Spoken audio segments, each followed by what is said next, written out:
మూసుకునే ఉన్నాడు, కొంపదీసి నిద్రపోతున్నాడేంటి? ధ్యానం. కళ్ళు మూసుకొని ఎవరినో కాంటాక్ట్ చేస్తున్నారు. అవునా? అబ్బా. రామ్ ప్రసాద్, నీకు నిజం చెప్పాలంటే బాధగా ఉంది, కానీ చెప్పక తప్పదు. ఎందుకంటే అది నిజం కాబట్టి. Correct sir, correct. ఏంటి సార్ అది? నీకు 40 ఏళ్ళు వచ్చే వరకు కష్టాలు తప్పవు గురుజీ. అవి మామూలు కష్టాలు కావు, అష్ట కష్టాలనే చెప్పాలి. ఉదాహరణకు అవి ఎలా ఉంటాయంటే, దొరక్క నీకు ఫుడ్ దొరికితే అది నీ నోటికందే లోగా నీ కాలో నీ చెయ్యో తగిలే మట్టిపాలైపోతుంది. నీ వాకలికి తట్టుకోలేక అప్పు కోసం ఎండను పడి వెళితే అక్కడ తాళం వేసి ఉంటుంది. మరో కఠోరమైన నిజమేమిటంటే, నీ దరిద్రాన్ని చూసి భరించలేక నీ భార్య లేచి వెళ్ళిపోతుంది. ఒక్కతేనా ఎవరితోనన్నా? తప్పు. అతని దురదృష్టాన్ని చూసి ఎగతాళి చేయకు రమణ. Sorry sir. ఇదయ్యా రాంప్రసాద్, నువ్వు ఈ 40 ఏళ్ళు ఈ నరకాన్ని అనుభవించక తప్పదు. 40 ఏళ్ళ తర్వాత అలవాటైపోతుంది. ఇక నువ్వు వెళ్ళొచ్చు. ఏమో వెంకటేశ్వరరావు, కులాసైనా రమ్మన్నారట. నీకు శుభవార్త చెబుదామని పిలిపించాను. ఏంటి గురుజీ? నీకు శుక్రమహాదశ ప్రారంభం అవబోతుంది. అంటే శనిగా సెట్ అయిపోయినట్టేనా? ఆల్మోస్ట్ అయిపోయినట్టే. మీరంతా టోపీలు పెట్టుకునే ఉద్యోగాలు కూడా చేసుకుంటారు. ఇప్పటిదాకా మేమందరికీ టోపీలు పెట్టాం గానీ మాకు మేమే టోపీలు పెట్టుకుంటాం ఎప్పుడు అనుకోలేదు గురుజీ. అదే విధి. మరి ఇప్పుడు బిల్ల బంటోతు నుంచి బీట్ కానిస్టేబుల్ వరకు అందరికి నెత్తిమి టోపీలు ఉంటాయి. అందులో ఏ ఉద్యోగం? ఎస్ఐ గారు కూడా టోపీ పెట్టుకుంటారు తెలదా? ఏది మన చదివే చదువులకు ఎస్ఐ ఉద్యోగాలు ఇస్తారేంటి? గ్రహాలు శాసిస్తున్నప్పుడు చదువులతో పని లేదు. ఏబిసిడీలు చదివినా చాలు మీ జీవితాలు విచిత్రమైన మలుపులు తిరుగుతాయి. మీకు విపరీతమైన ఫాలోయింగ్ వచ్చేస్తుంది. మీరు చాలా ఫేమస్ అయిపోతారు. వింటానికి చాలా బాగుంది. ఇప్పుడు మమ్మల్ని ఏం చేయమంటారు గురూజీ? ఏమీ చెయ్యదు, వెయిట్ చేయండి. కాలం కలిసి వస్తే అదృష్టమే మిమ్మల్ని గేలం వేసి పట్టుకుంటుంది.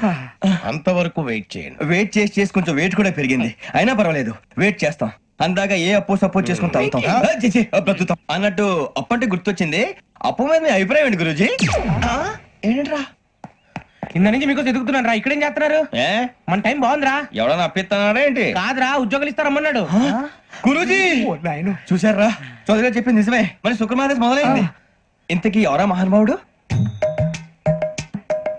నమస్కారం. నమస్తే. అయినరా నేను చెప్పింది? ఆహా, సాక్షాత్ ఎంప్లాయ్మెంట్ ఎక్స్చేంజ్ నడుచుకుంటూ వస్తున్నట్టు ఉంది. పదండి పట్టేద్దాం. నమస్కారం సార్. నమస్తే. వీలే సార్ మా ఫ్రెండ్స్. నమస్కారం. నమస్తే. నేను చెప్పానుగా, భగవాన్ గారు. ఆహా, పేరులోనే దేవుడు ఉన్నాడు. లోపల కూడా పాజిటివ్ థింకింగ్ ఎక్కువ. ఇంతకీ మీరు ఇండియానా చైనీసా? India sir. మా ఫేస్ చూస్తారు అనిపించలేదు మీకు? భలే కామెడీ ఫీల్ అలా ఉన్నాడు. నేను అడిగేది ఇండియన్ రెస్టారెంటా చైనీస్ రెస్టారెంటా అని. నేనేది ఓపెన్ గా డిస్కస్ చేయను కదా. పేరు చూసుకుల్లో డిస్కషన్ పెడతాడు అనుకుంటే వీటి ఏంట్రా హోటల్ అంటున్నాడు. బాబు ఎట్ ఫీల్ అవుతున్నాడు. అంతా మీ ఇష్టం ఉంటున్నాడు సార్. ఫస్ట్ చైనీస్ రెస్టారెంట్ కి వెళ్దాం. నెక్స్ట్ అక్కడ డిసైడ్ చేద్దాం. చాలా ఇబ్బంది పడుతున్నట్టున్నారు. నువ్వు చేత్తో తినే బాబు. నేను జనరల్ గా చైనీస్ ప్రిఫర్ చేస్తాను. ఫ్యాట్ కంటెంట్ తక్కువ ఉంటది కదా. రేపు నుంచి మేము కూడా ఇదే ఫాలో అవుతాం. ఇంతకీ మీకు స్టీల్ ప్లాంటా, షిప్ యార్డా, ఏషియాడా, జింక, బంకా? హెచ్పిసిఎల్. ఇవన్నీ దేనికి సార్? దేనికేంటి? ఉద్యోగం చేయడానికి. మీకు ఎందులో కావాలో చెప్పండి. నేను అమలపోతున్నారా? ఏంటయ్యా డిస్కషన్స్? మాకు నీ ఛాయిస్లు ఉంటాయి అనుకోలేదు. మీరు సడన్ గా జింకు బంకు అంటే సింక్ అవడానికి కొంచెం టైం పట్టింది. అదే అదే జేసీ గారు టోపీలు పెట్టుకుని ఉద్యోగం అన్నారుగా. వీటిలో టోపులు పెట్టుకునే జాబ్లు ఎక్కడ ఉన్నాయండి? అన్నిటిలోనే ఉంటాయి, వాటిలో కూడా ఉంటాయి. వాచ్మెన్ ఉద్యోగం కావాలా? ఇంతకీ మీరు అనే జాబ్ ఏంటి సార్? నేను చెప్పేది టోపులు పెట్టుకునే ఉద్యోగం కాదు, టైల్ కట్టుకునే ఉద్యోగం. అది టైల్ కట్టుకోవటం మాకు రాదు. వాళ్ళు కడతారులే. ఇంతకీ మీకు జిఎం కావాలనా, ఏ జిఎం కావాలనా? అతను పిలుస్తున్నాడు చూడు బాబు. జిఎం అడిగితే ఎలా ఉంటుందంట? ఏజీఎం అంటే వెంటనే కొంచెం పెద్దదిగా ఉంది. ఏజీఎం ఇప్పించండి సార్. అనుకున్నాను నువ్వు ఇది అడుగుతావని. జిఎం అంటే జనరల్ మేనేజర్, ఏజిఎం అంటే అసిస్టెంట్ జనరల్ మేనేజర్. చూచండి, మాకు జిఎంఏ కావాలి సార్. అది సరే కానీ భగవాన్ జీ, ఈ ఉద్యోగాలకి టోపులు పెట్టుకుని వెళ్ళొచ్చా? నీ ఇష్టం వచ్చినట్టు వెళ్ళొచ్చమ్మా. అయితే నాకు జింక్ లో నాకు స్టీల్ ప్లేట్, నాకు బంకులో గానీ. కన్ఫ్యూజ్ చేయగానే ఆయన్ని అందరికి ఒక చోట ఇప్పించండి సార్. కలిసి పని చేసుకుంటాం. జీతం ఎంతండి? 30,000 అంటే 40,000. వడ్డీ ఎంత? అప్పు కాదయ్యా, నీకు ఇచ్చే జీతం. అంటే తిరిగి ఒక్కలేదా? ఫ్రస్ట్రేషన్ లో ఉన్నట్టున్నాడు. అవునండి. నువ్వు ఇచ్చిన వాళ్ళు తీసుకోరు. మాకు అవసరం కూడా అదే. అంతేకాదు ప్రతి నెల గ్రాట్యుటీ, పిఎఫ్, సిఎఫ్. బియ్యం కూడా సార్? యా, నువ్వు యాక్ట్ చేస్తావా? భగవాన్ జీ, మీరు ఇదంతా ఎందుకు చేస్తున్నారు? ఊరికే మాత్రం కాదు. నేను మంచోడని చెప్పి నా కారు పెట్రోల్ లేకుండా వెళ్తుందా? వెళ్దాం. నేను ఇచ్చుకోవాల్సినవి ఉంటాయి కదా.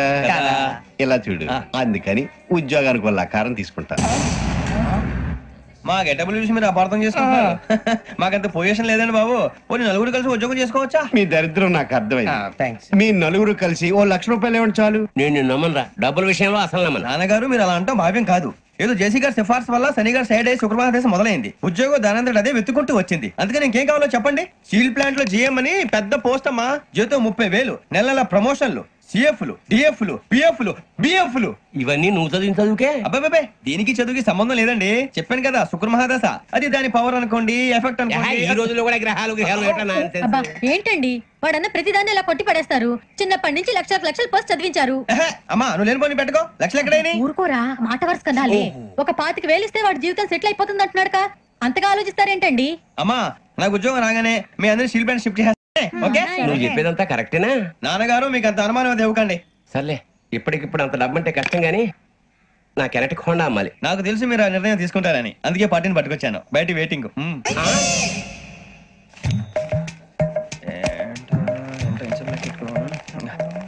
ఇవ్వండి. భగవాన్ జీ మీతో నాకు కుదరదండి. మీరు తేడా మనుషుల్లా ఉన్నారు. చూడటానికి అలా కనపడతాం కానీ తేడా మనుషులు కాదండి. ఇది ఎంతో లెక్క పెట్టండి. 5,000 తగ్గిందండి. ఆ విషయం నాకు ముందు చెప్పాలి కదా. ఇది తేడాతనం కదా. సర్దుబాటు కాక జరిగిన పొరపాటు. మా దరిద్రం మీకు తెలియంది కాదు. మీ ప్రాబ్లమ్స్ నాకు అనవసరం అండి. ఇప్పటికే మీ మూలంగా 3 లక్షలు బొక్క తెలుసా. మీరు ఫేస్ అంత చిరాగ్గా పెట్టకండి. రే ఆ గొలుసు ఎవరా? తొందరగా ఎవరా? ఆయన కోపం వస్తుంది. ఇదిగో తీసుకోండి. తీసుకోండి ప్లీజ్. భగవాన్ గారు తీసుకోండి సార్ ప్లీజ్. భగవాన్ గారు మీ కోపం తగ్గిందా? కోపం కాదు వెంకటేశ్వరరావు గారు, ఎందుకో భరించలేను. అది నా బలహీనత. ఇవన్నీ వదిలేయండి. ఇంకోసారి పొరపాటు జరగదు. మేము ఎప్పుడు జాయిన్ చెప్పండి. కొత్త బట్టలు కొనుక్కోవాలి. మీరు ఆ పనిలో ఉండండి. పొద్దున్నే గుడికి వెళ్ళి 9:30 కల్లా, మొన్న వచ్చారే ఆ ఆఫీస్కి వచ్చేయండి. మీ అపాయింట్మెంట్ ఆర్డర్స్ రెడీగా ఉంటాయి. 8:30కి వచ్చేస్తాం. మీరు వచ్చిన వాళ్ళ తలుపులు తీరు. మీ కంగారు నేను అర్థం చేసుకోగలను. ఇంతకాలం పని లేక స్తంభించిపోయిన మీ జీవితాలు ఇక నుంచి వేగం పుంజుకుంటాయి. ఆయన ఉన్నారా? ఎవరు? భగవాన్ గారు. మీరెవరు? ఆయన క్లోజ్ ఫ్రెండ్స్. సరే లోపల రండి. పదా సార్ వీళ్ళు భగవాన్ క్లోజ్ ఫ్రెండ్స్ అంటారు. సరే నువ్వు వెళ్ళి నేను మాట్లాడతా. సార్ మీరంతా భగవాన్ స్నేహితులా? అవును. అలాంటి స్నేహితులు ఉన్నందుకు గర్వపడుతున్నాం. సరే ఏంటి సంగతి? ఏముంది, మా అపాయింట్మెంట్ ఆర్డర్ చేస్తే పట్టుకులు చేరిపోతాం. ఈ రోజు గురు పౌర్ణమి, మంచి రోజు. అపాయింట్మెంట్ ఆర్డర్ ఏంటి? మీకు అందాల్సిన నీకు అందనట్లేదు. ఏంటది? ఏంటంటావేంటి? ఒక్కోడు 25,000 ఇచ్చాం. భగవాన్ గారి హెల్పింగ్ నేచర్ కాబట్టి తక్కువ రేటుకి ఒప్పుకున్నాడు. ఇంతకీ ఇది ఏ ఆఫీసో మీకు తెలుసా? తెలుసుకోవాల్సిన అవసరం మాకు లేదు. కానీ చెప్పాల్సిన అవసరం మాకుంది. యాంటీ కరప్షన్ బ్యూరో అంటే అవినీతి నిరోధక శాఖ. లంచం తీసుకోవటమే కాదు, ఇవ్వటం కూడా నేరం. మీ భగవాన్ గారు ఒక 420. మా బాబుకి ఇన్ని తిట్లు వచ్చిన విషయం నిన్నే తెలిసింది నాకు.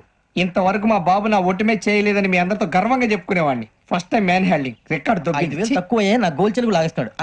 అరే కోపడకండి రా, వాడు ఇక్కడే దొరుకుతాడని మా ఫ్రెండ్ చెప్పాడు. తొక్క దొరుకుతాడు. మీకు జింక్ లో కావాలనా, బంక్ లో కావాలనా, స్టీల్ ప్లాంట్ లో కావాలనా, షిప్ యార్డ్ లో కావాలనా? అంటే ఎక్కడ పడితే అక్కడ ఇప్పిస్తారా సార్? ఎక్కడ పడితే అక్కడ, ఎలా కావాలంటే అలా చేసుకుందాం. ఇబ్బంది ఏమీ లేదు. ఆపరేషన్ లో కావాలనా? అవి గేమ్స్ కదా సార్. ఆ స్పోర్ట్స్ కోటాలు ఏమయ్యా? ఏమైంది సార్? ఉద్యోగాలు ఇప్పించమని ఎంట పడుతున్నారు. నువ్వు టచ్ లో ఫోన్ చేయ. అలాగే సార్.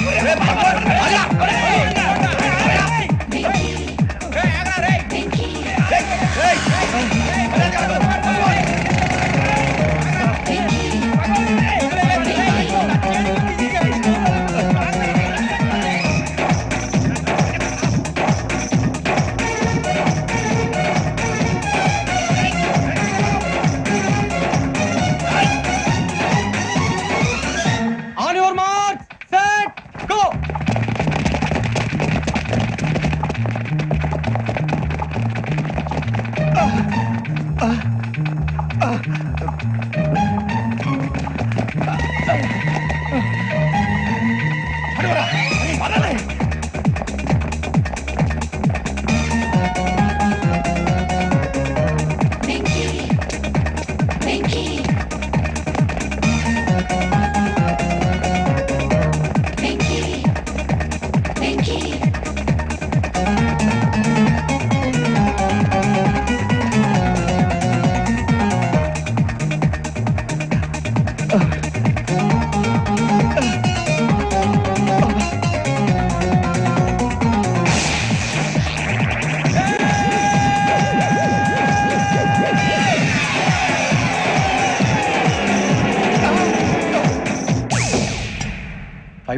అవును అవును సార్.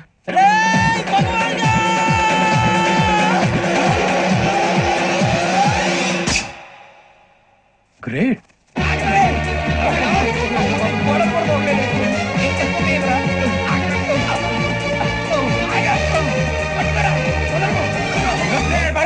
మీ నలుగురు సెలెక్ట్ అయ్యారు. దేనికి? ఎస్ఐ సెలక్షన్స్ లో మీరు ఫిజికల్ టెస్ట్ అన్ని పాస్ అయ్యారు.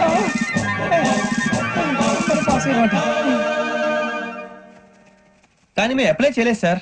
అప్లై చేయలేదా? చేయి వదలకండి సార్, కాలు పట్టుకోవాల్సి వస్తుంది. రాగరాకు వచ్చిన అవకాశం. సరే, మీరంతా డిగ్రీలు పాస్ అయ్యారా? ఎప్పుడో. ఓకే, ఇప్పుడు అప్లై చేయండి. Thank you sir. నేను మేనేజ్ చేస్తాను. Thank you sir. మీరు రిటర్న్ టెస్ట్ ప్రిపేర్ అలాగే సార్. All the best.